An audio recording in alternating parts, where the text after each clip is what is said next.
لا حول ولا قوة إلا بالله العلي العظيم.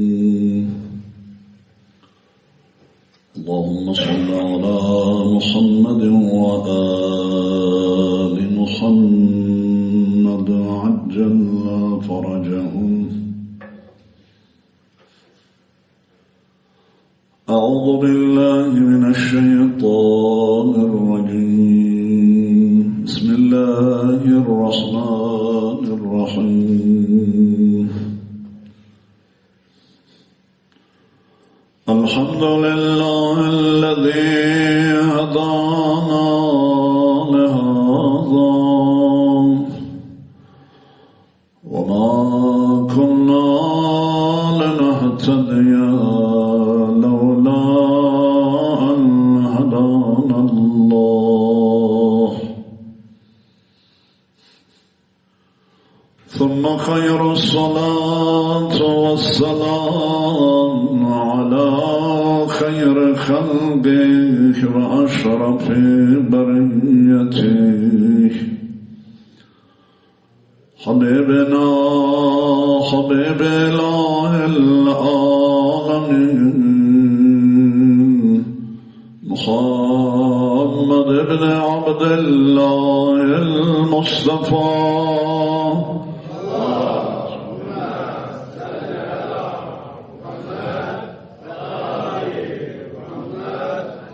صلى الله عليه وآله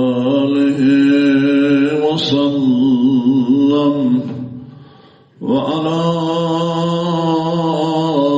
آل الله وأهل بيته الطيبين الطاهرين الهداة المهديين حجج الله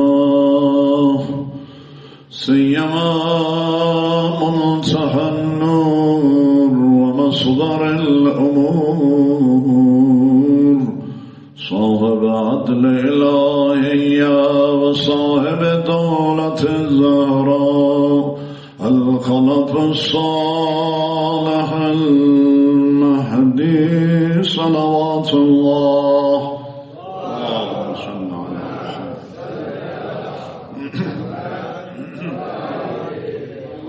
صلوات الله وسلامه عليه وعليهم أجمعين ولعنة الله على أعدائهم أعداء الله من الأولين والآخرين إلى يوم القيامة.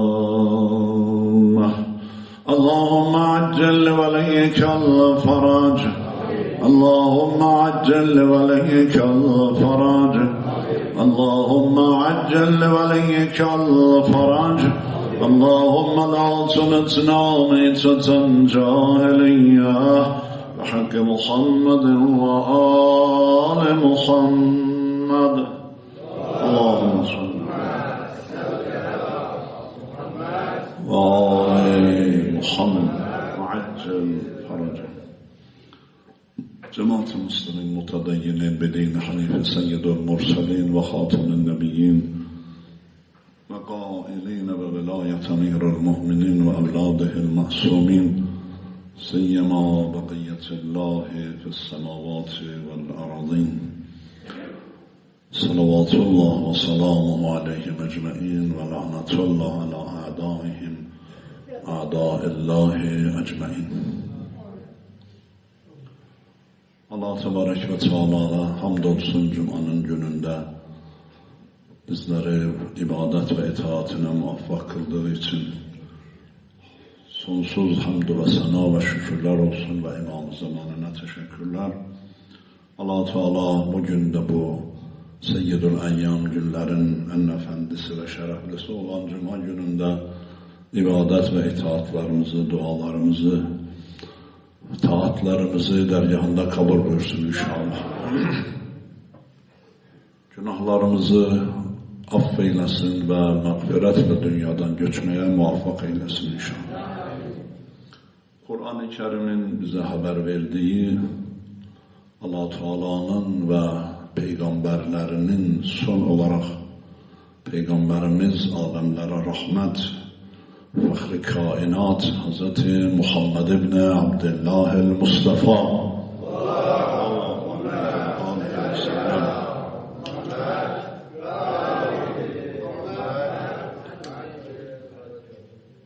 ilahi öğretmenlerin ve son olarak Ehl-i Beyt-i İsmet ve Taharet salavatullah ve selamu aleyhim ecmaînin ve Hz. Mehdi Acellallahu Teala Faracahu Şerif'in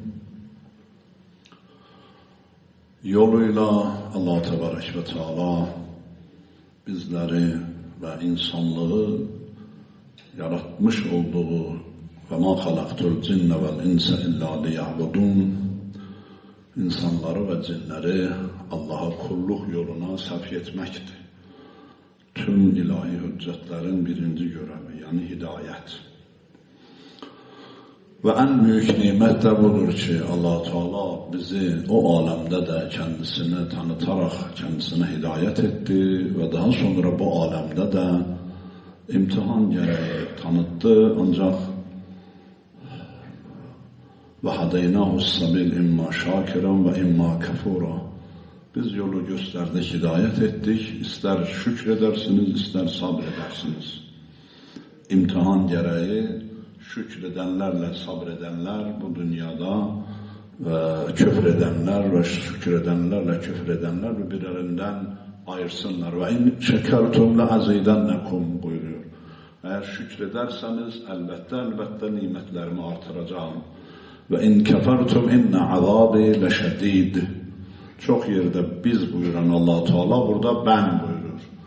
Eğer küfran-ı nimet ederseniz, nankörlük ederseniz hidayete ve nimete karşı gerçekten benim azabım çok şiddetlidir. İnne azabi leşedid. Tekit üzerine, baskı üzerine. Onun içindir ki bize buyuruyor, en az gündelik namazlarımızda 10 defa bunu diyoruz. Fatiha suresini okuyoruz ilk 2 rekatta. Bir hayır iş oluyor, Fatiha suresi okuyoruz. Bir hasta şifası için buyurmuşlar, Fatiha suresi okuyoruz. Cenaze oluyor, Fatiha suresi okuyoruz. Fatiha suresi aleykümselam. Çok önemli. Kur'an'ın hadislerde buyuran bu 7, Kur'an'ın özeti. Tüm Kur'an'ın özeti Fatihatül Kitap'tadır. Hamd suresindedir. Ki bir adı da birçok ismi var. Bunlardan bir tanesi de Hamd suresidir. Elhamdülillah diye başladığından dolayı.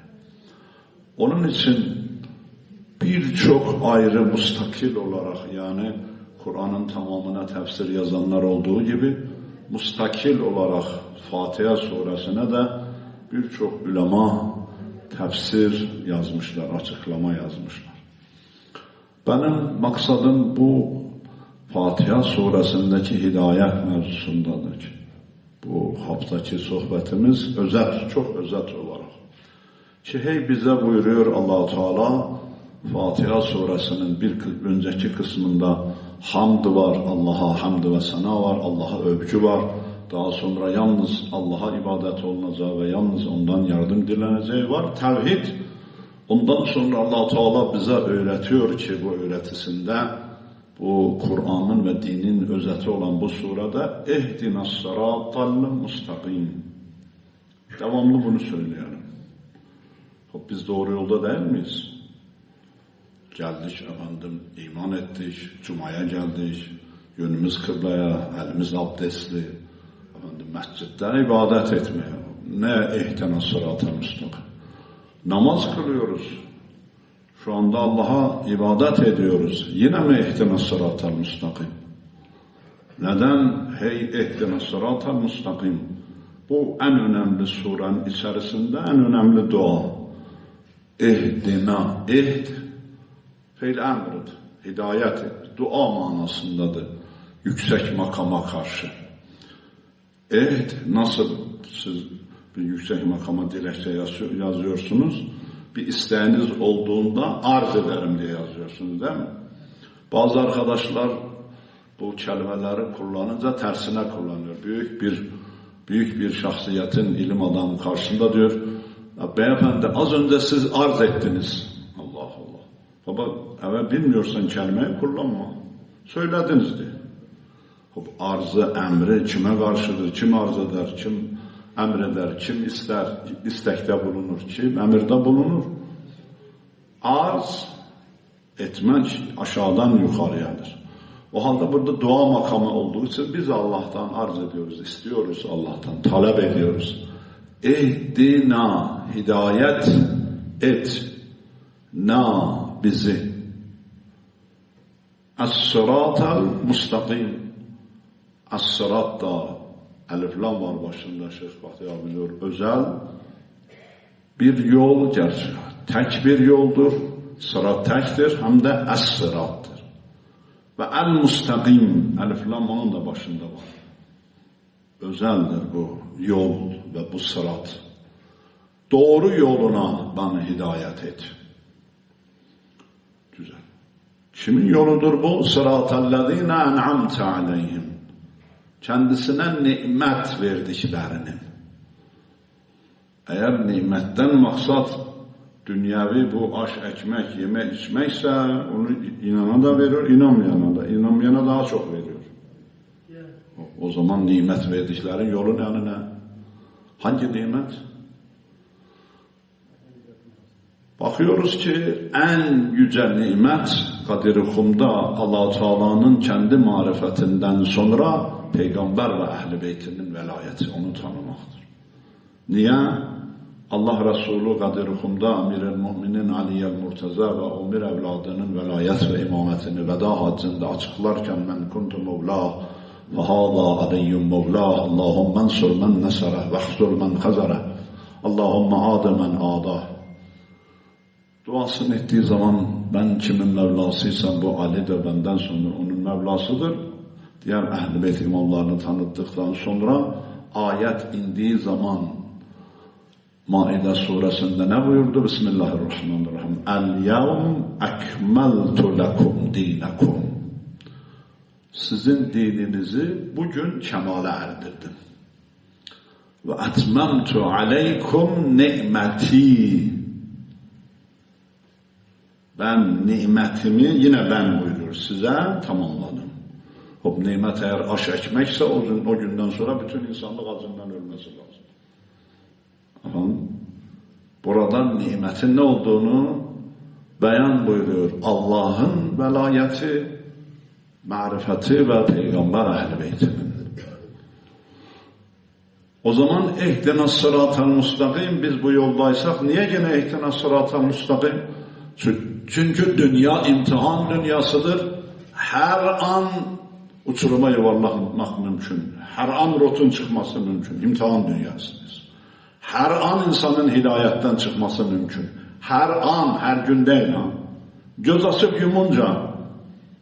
Onun için Hazreti Ummu Seleme annemizin yanında Resulullah sallallahu aleyhi ve sellem ben önceleri bu hadisi Hazreti Seyyid-i Şüheda şehitlerin efendisi ve serveri Ebu Abdillah İmam Hüseyin salavatullah ve selamu aleyh'ten görmüştüm. Ki Allah'ın dualarında bizi göz açıp yumunca kendi başımıza bırakma. Bu mühim duayı daha önemlisi rahmeten lil alemin olan ceddinden duymak. Yaratılmışların en üstünü. O Ümmü Seleme annemiz diyor ki gece namazını kıldı. Gece namazı bize sünnet, eyyime ve peygamberlere farz bir ameldir oradan. Hadislerden anlaşılıyor. Teheccüd namazını kıldı. Daha sonra sabah namazını kıldı. Secdede ağlayarak hey diyordu güneş çıkıncaya kadar. Allah'ım beni bir an göz açıp yumuncaya kadar kendi başıma bırakma. Çok şaşırdım, teəccüb ettim. Güneş çıktı da geldi. Arz ettim ya Resulallah bir şey sorabilir miyim? Buyurdu sor. Hazreti Hatice'den sonra en üstün imanda Hazreti Ummu Seleme Allah'ın selamı üzerine olsun. Dedi arz et ya Resulallah beni bağışlayın, siz de mi bu makamda Allah sizi örnek olarak göstermiş bütün aleme, hatta peygamberlere, şefaatçi karar vermiş bütün alemlere, hatta peygamberlere. Ve ma erselnake illa rahmeten lil alemin, alemlere rahmet olarak göndermiş. Kıyamet günü ayet buyuruyor, sen razı oluncaya kadar şefaatine devam edecek. Ve Kur'an'ın buyurduğu peygamber sıfatı. Sen de mi ağlayarak diyorsun ki Allah'ım beni göz açıp yumunca bu kadar bir müddette kendi başıma bırakma. Çok ilginç bir söz buyuruyor Resulullah. Buyuruyor Ümmü Seleme, söyleme bu sözü. Allah-u Teala Hazreti Yunus ala nebiyyine ve aleyhi ve aleyhisselam, Allah'ın salat ve selam peygamberimize ve tertemiz ehl-i beytine ve Hazreti Yunus'a olsun. Allah'ın laneti, azabı, gazabı düşmanlarına, katillerine, zalimlerine, gasiplerine olsun.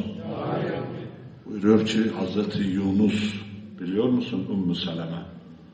Hazreti Yunus'u Allah-u Teala göz açıp yumunca kendi başına bıraktı. 40 gün kendisini balığın karnında gördü. Günah mıydı? Haşa, peygamber günah etmez. O hidayet emrinden bir an artık bu kavim hidayet olmaz deyip asli görevde biraz geri durdu. Terki ola buyuruyorlar. Yani biraz daha sabretse daha bir yüksek makama gidecekti. Oraya bir aşağı makama geldi. Euzubillah, günah değil. Eğer öyle bir yaratılmışların en üstünü böyle diyorsa biz çok dememiz lazım. Sabahtan akşama kadar. Ehdina sıratal mustakim. Allah'ım bizi hidayet et doğru yoluna. Kimin yoludur? Sıratellezine en'amte aleyhim. Peygamber ve ehl-i beyt. Başka bir ayette buyurur ki en'amallahu minen nebiyyin ve sıddıkîn ve şuhadâ. Burada özetleyip bitireyim. Burada Allah Teala hidayet karşısında bazıları 2 diyorlar ama bu ayette kesin olarak bu surenin bu bölümünde Allah Teala hidayet karşısında tüm insanlığı 3 gruba ayırıyor. 1, ehdinas sıratal mustakim. Allah'ın doğru yoluna hidayet ettikleri ve kurtulacaklar da bunlardır. Daha sonra buyuruyor ki gayril mağdubi aleyhim veleddallin. Elhamdülillahi Rabbil alemin ki mağzubiden de değiliz veleddallinden de değiliz. Daha sonra buyuruyor ki gayril mağdubi, o hidayet ettiklerin, nimet verdiklerinin yolunda et. Sırat-ı müstakim o sırattır, o doğru yoldur, tektir. Başka bir doğru yol yok. Gayril mağdubi, 2 grup var ki onlardan etme. Nasıl oldu? 3 grup. 1 hidayet olmuşlar, 2 mağdubi, Allah'ın hidayetini onlara ulaştığı halde reddedenler. Allah'ın gazabına uğrayanlar. Geçmiş ümmetler, şimdiki ümmetin içerisindekiler. Mağdubi. Mağdubi yani ne? Yani Allah'ın gazabına uğrayanlar. Bakın gazap ayetini girin internetten. Elinizde telefon var. Böyle şeylere biraz da meşgul olun. Gazap ayetlerini girin, Kur'an'dan getirsin önünüze. Allah Teala nelere gazap etmiştir. Geçen hafta birisini söyledim. Allah ve Resulüne eziyet edenlere lahanallah. Allah Teala lanet etmiştir ve gazap etmiştir dünya ve ahirette. Hayır, birçok ayet. Mağdubi, Allah'ım bizi hidayet geldiği halde onu reddeden ve gazaba uğrayan gruplardan etme. Bir de velezzallin etme. Velezzallin ne? Yani sakın. Sakın. Bu ümmetin içerisinde var. Velezzallin, zelalet. Onun için ne buyurdu? Onun için buyurdu, ben sizin aranızda 2 emanet bırakıyorum. O iki emanete inni tarikum fikum thaqalan yasqalan kitaballah ve itrati ahli beyti. Bu iki emanete birbirlikle sarılın, kıyamete kadar ayrılmayacak birbirinden. Eğer birlikte sarılırsanız Kur'an ve Ehl-i Beyt'e لَنْ تَزِلُّ مِنْ بَعْدِي benden sonra وَلَذَّالِّنْ olmazsınız. Sapmazsınız. Ama ne yazık ki bırakılmadı ki o vasiyet, Resulullah'ın vasiyeti yazılsın. Hakaretler, sözler, anması bile çirkin. Orada da buyurmuştu, bir kırtas olayında bir kalem kağıt getirin, size bir vasiyet yazdırayım ki la tezillu min ba'di benden sonra velezzalin olmayın, zelalete düşmeyin. Ki dediler hazer rezülle yahcur, ağızlar kurusun. Bu kişi sayıklıyor. Allah'ın kitabı bize yeter. Hala şimdi hadisleri savunuyorsun arkadaş. Önce bunu hallet, ondan sonra hadisleri savun. Önce bunu hallet. Kitap yeter mi, yetmez mi? O günden şeytan melun işin içerisinde Peygamberimiz henüz can verme halindeyken kitapla Ehl-i Beyt'i ayırmaya başladılar. Maalesef. Nasıl hidayet olacaksınız? O halde Kur'an-ı Kerim hidayet açısından bizi bu devamlı okuduğumuz Fatiha suresinde 3 bölüme ayırıyor. Bir ihdina sıratal mustakim, inşallah onlardanız. Mağzubi ve velezzallin. Gazaba uğramışlar ve yolundan sapmışlar. Bir de Kur'an-ı Kerim'de 2 yerde mustazaf diye bir terim var. Onu da söyleyeyim ki yarım kalmasın. Yani bir insana hak ulaşıp hakkı reddettiğinde olur mağzubi ve lezzallin veya küfür veya inkar ehli olur. Eğer hak ulaştığında kabul ederse iman ehli olur. İman getirirse iman ehli olur. Tamam. Acaba bazı gruplar olabilir mi? Hak kendisine ulaşmamış. Mümkün mü dünyada? Efendim? Mümkün mü? Mümkün. Bu hak kendisine ulaşmamışları da 2 gruba ayırıyor Kur'an, Peygamber ve Ehl-i Beyt. Hakikat, hidayet, Allah Peygamber'in, Ehl-i Beyt'in hakikati ulaşmamış. Bunlar da 2 gruptur. Ya gasirdir ya mugassir diyorlar. Fıkıh ifadesi. Yani eğer bu insan araştırsaydı, akli o kadar vardı o derecede, akli dengesi, hidayeti, birinci hidayeti, eğer araştırsaydı yolu vardı ve bulabilirdi. Bu adam da böyle zalimdir.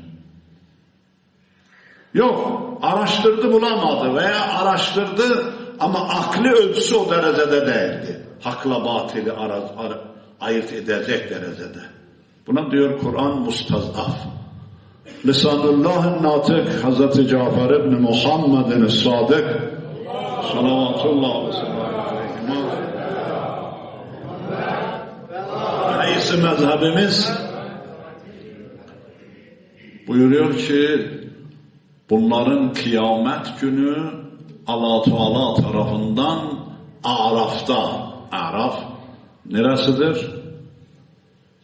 Cennetle cehennemin arasındaki o hak batıları. Araf suresi var ya. Orada hak sahiplerini Allah Teala bunlara kendisini ve hak sahiplerini tanıtacak. Allah'a şükür. Kime? O insanlara ki hak ulaşmamıştır ve ulaşsa da akli o derecede değildi, hakkı batılı seçtim. Buna bu 2 gruba diyor mustazaf. Bu kasırdır, mukassırdır. Bunları Allah Teala kendi marifetini ve o hak üzere olanların, hak olanların marifetini tanıtacak, gösterecek. Eğer tanırlarsa onlar da kurtulacaklar. Zulm olur ki bir adama hak ulaşmasın, Allah onu ne yapsın? Direkt cehenneme göndersin. Oraya kadar var rahmet. Mustazafı da ikiye, o hak ulaşmayan meselesini de ikiye ayırdık. Onun içindir ki Mehdi İmam-ı Zaman Cellallahu Teala Fether Şerif'in en önemli lakabıdır. Yani hidayet olunmuş, hidayet edici. Yani Allah Teala kendisini hidayet etmiştir ki o Hazret bizleri hidayet etsin Allah'a. Kendisine yok. Şimdiki sakalını biraz uzatıp kendisini bir şey zannedip bize gelin diyenler yok. Allah'ın elçisi ve Allah'ın elçisinin vasileri Allah'a davet için gelmişlerdir. Maksat onlar değil, maksat Allah'tır. Allah'a hidayet etmek. Onun için son ayet Allah Teala buyurdu ya ey peygamber ve ente munzir, sen uyar. Sen uyarıcısın. Ve likulli kavmin had. Her kavmin bir hidayetçisi var. Biz kıyamete kadar hidayetçi göndermeden Allah Teala sorumluluk isterse neuzubillah Allah sorumlu olur. Zalim olur. Kimdir hidayetçi bugün? Yaşayan İmam Ehl-i Beyt'in son vasisi, peygamberin yeryüzündeki son vasisi Hz. İmam Muhammed İbn-i Hasan el-Mehdi sahibul asr ve zaman.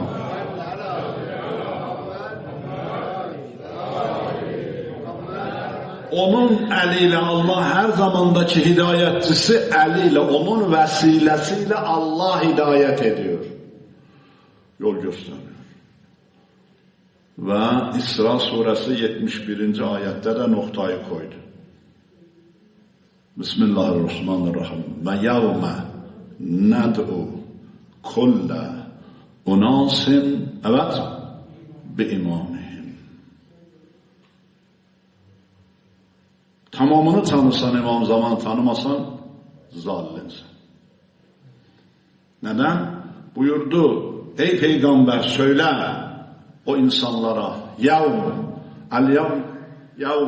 ne zaman? O kıyamet günü ned'u çağıracağız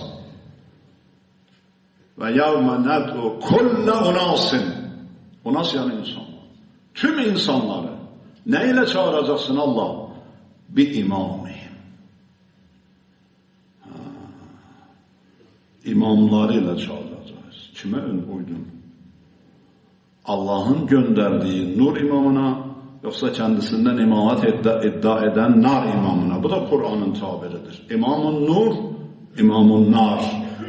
Nura hidayet eden imamlar, yol gösteren imamlar, nara götüren imamlar.